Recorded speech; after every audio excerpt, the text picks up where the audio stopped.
kalamullah min muhyiddin khallisna minal balwari ya Allah wa ya aqtab wa ya anjad wa ya sadat wa ya.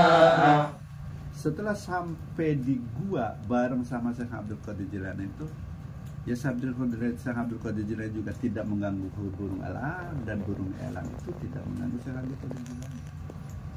Tapi makin hari Syekh Abdul Qadir Jilani memperhatikan, kok burung elang ini dari hari ke hari itu dia mematukkan paruhnya sampai patah. Kalau patah ya dia sakit, otomatis kan mematahkan paruhnya pasti sakit. Sampai dia berdiam diri gitu kan. Setelah berdiam diri, begitu burung elang itu paruhnya tumbuh, dia pindah mencabuti bulu-bulunya yang sudah lebat sehingga tidak bisa membuat terbang. Dia cabuti semua. Setelah mencabuti bulu-bulunya gitu kan, ya otomatis burung elang itu jadi sakit lagi, terkapar lagi, udah nggak bisa ngapa-ngapain. Nah, setelah bulu-bulunya tumbuh, burung elang itu menghancurkan cakarnya di paru-paru sendiri, patah habis, sakit lagi. Nah, setelah dia cakarnya ini tumbuh gitu kan, burung elang ini menghilang dari gua itu. Begitu menghilang, selang 3 hari burung elang itu balik ke gua itu membawa buruhannya yang lebih gede daripada burung elangnya sendiri. Ya sebut saja burung elangnya segede entok, buruhannya kambing, itu kan lebih gede buruhannya. Akhirnya oleh motivator, sebenarnya itu sumbernya dari Syekh Abdul Qadir Jilani, bahwa kita ini manusia itu punya 2 kesempatan untuk mencapai kejayaan. Kejayaan awal itu dari umur 30 sampai umur 45 tahun. Dari umur 45 tahun nanti ada kesempatan sampai umur 75 tahun. Nah, bagaimana caranya kan gitu kan? Kalau kejayaan di bawah umur 45 tahun oke lah, ditunjang oleh fisik yang sehat, fisik yang kuat, otak yang masih stabil, yang masih tinggi. Nah, bagaimana kalau yang sudah 45 tahun kan begitu Pak? Pasti fisik menurun, relasi menurun dan sebagainya. Tirulah burung elang ini.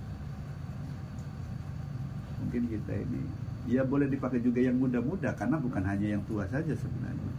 Jadi untuk mencapai kejayaan itu ada 3 faktor yang harus kita hancurkan sendiri. Pertama, paruhnya harus kita hancurkan. Sakit Pak setelah kita menghancurkan paruh. Yang kedua, cabut bulu-bulunya. Ketika kita mencabuti bulu-bulunya pasti sakit dulu. Yang ketiga, hancurkan cakar kita. Ya, ketika semuanya sudah melewati rasa sakit dan sembuh kembali utuh, maka kita akan bisa memburu hal yang lebih besar. Apa sih yang namanya paruh itu? Mulut kita itu sembarangan. Kita kadang-kadang ya kalau lagi marah sekebun binatang keluar. Cabut paruh kita. Jangan sampai kita mengeluarkan kata-kata yang sebagaimana sudah kita lakukan.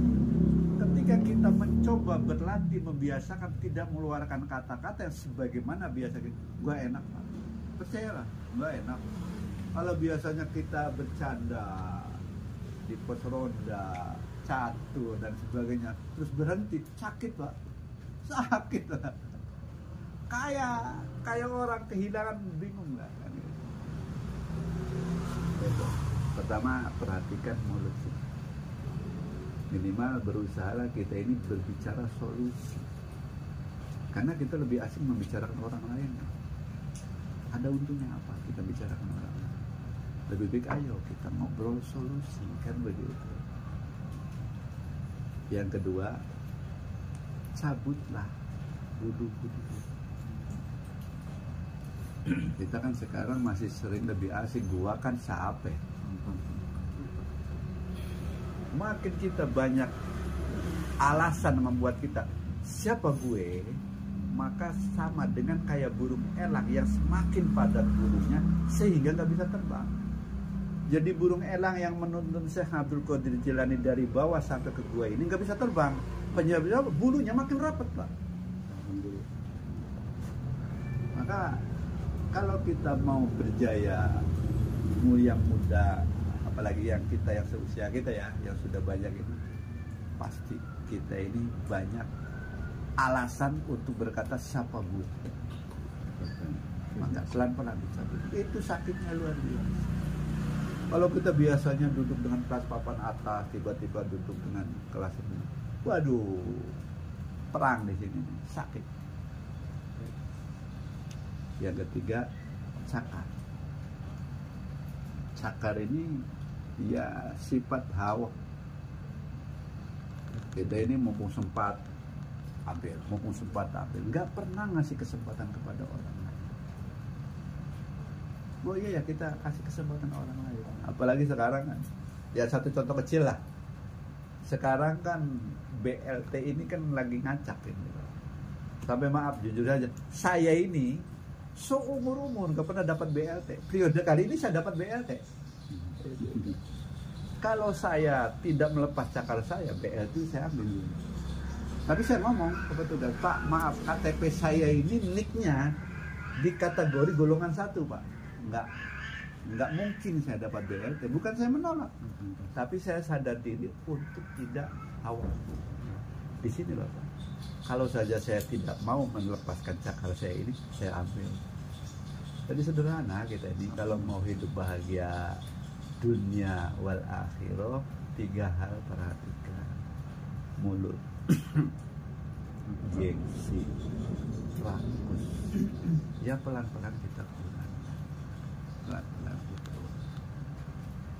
Itu pesan dari Syekh Abdul Qadir. Dan itu memang perjalanan Syekh Abdul Qadir Jilani ketika beliau perjalanan menuju gua untuk kholwat. Berapa tahun Syekh Abdul Qadir Jilani kholwat? 25 tahun. Jadi alhamdulillah kita ini tinggal mengikuti saja, mengikuti contoh, mengikuti nasihat, mengikuti teladannya apa yang didapat oleh Syekh Abdul Qadir Jilani. Karena Syekh Abdul Qadir Jilani ini mengejar kebijaksanaan hidup itu tidak 10 tahun, 25 tahun.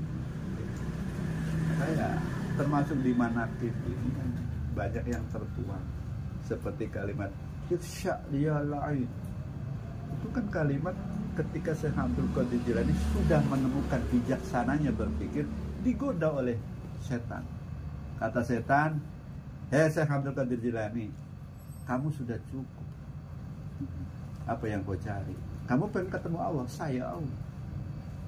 Tapi bijaksananya Syekh Abdul Qadir Jilani dengan bekal pengetahuan yang sebelumnya, tafsirnya, tauhidnya apa, dijawab, ikhsya ya lain, pergi, kau adalah makhluk yang terang. Wah, kalau sampai senang ya, udah capek-capek tirakat, tiba-tiba tongol, saya Allah, udah kamu selesai tirakatnya, kamu minta apa? Syekh Abdul Qadir juga nggak sampai begitu, malah menjadi ikhsya ya lain. Gitu. Makanya akhirnya saya sampai hari ini, alhamdulillah, sampai sekarang saya silaturahmi ke Jakarta, saya masih bawa kitabnya Syekh Abdul Qadir Jilani. Terus kebetulan di kampung saya itu lagi ada pengajian tafsir Quran yang ditafsiri oleh Syekh Abdul Qadir Jilani, namanya Tafsir Jilani. Saya bawa karena saya nggak mau ketinggalan gitu. Sebut saja kalau fanatisme ya saya fanatisme berat kan gitu, ngefan atau orang-orang sekarang itu. Jadi insya Allah Pak, ya kita walaupun baru setingkat golongan orang yang cinta, mudah-mudahan barokahnya mengalir kepada kita. Setelah kita terkategori cinta, kita bisa naik menjadi orang yang mengikuti ajarannya. kan gitu. Saya dinasihati oleh guru saya dulu waktu pulang dari pesantren, Wahid katanya, kamu ini walaupun sudah ngaji nggak usah sombong dulu, jangan bilang kau sudah bisa mengikuti ajaran Rasulullah, belum bisa, tapi cukup kamu menyadari bahwa kamu mencintai Rasulullah. Karena berat kalau dibilang kamu mengikuti ajaran, belum bisa kamu itu katanya. Ya alhamdulillah, pada akhirnya ya saya lebih sederhana saja. Apapun yang dilakukan oleh Rasulullah, nggak tahu persis ilmunya apa, nggak tahu persis ilmunya bagaimana. Alasan saya cuma satu, mengikuti ajaran karena saya cinta terhadap Rasul. Demikian juga terhadap Syekh Qadir Jilani. Secara ilmunya itu saya belum sanggup mengikuti pola keilmuannya, tapi saya cukup ngambil sederhana. Saya ngefan banget dengan Syekh Abdul Qadir Jilani, kan gitu. Makanya manakib ayu alhamdulillah pas kata Ade. Nanti malam satu malam saya datang deh gitu. Karena saya ngefan, saya belum bisa untuk berperilaku sebagaimana yang diajarkan oleh Syekh Abdul Qadir, tapi saya baru bisa ngefan saja. Tapi saya dengan saya ngefan ke Rasulullah, ngefan ke Syekh Abdul Qadir Jilani, rahmat Allah akan selalu turun kepada kita. Itu deh. Saya cukup bicara panjang-panjang, tapi kecapean bapak-bapak ini. Ya sebenarnya ada PR yang tadi yang ditulis sama Ade itu. Karena mungkin kita ini selama ini bingung. Katanya ada sebagian yang mengatakan takdir tidak bisa dirubah. Tapi nyatanya di ayat Al-Quran takdir bisa dirubah. Lebih mantap lagi bertanya, berarti Allah bergantung kepada manusia. Tadi diskusi begitu sama Ade. Ya, tapi ya kalau mau dipecahkan ya mangas. Tapi sambil kalau memecahkan itu sambil medang saja. Maaf ya Pak ya, bukan saya menggurui, tapi saya ya berbagi sharing saja. Sama saya dengan Bapak, sama-sama hanya orang yang sebatas ngefan terhadap Syekh Abdul Qadir. Saya belum bisa, gitu kan. Ya mangga kalau misalnya itu mau didiskusikan ya mangga, tapi sifatnya diskusi. Saya nggak mau tersearah. Karena kalau searah nanti saya nggak dapat masukan dari bapak-bapak. Pelit dong.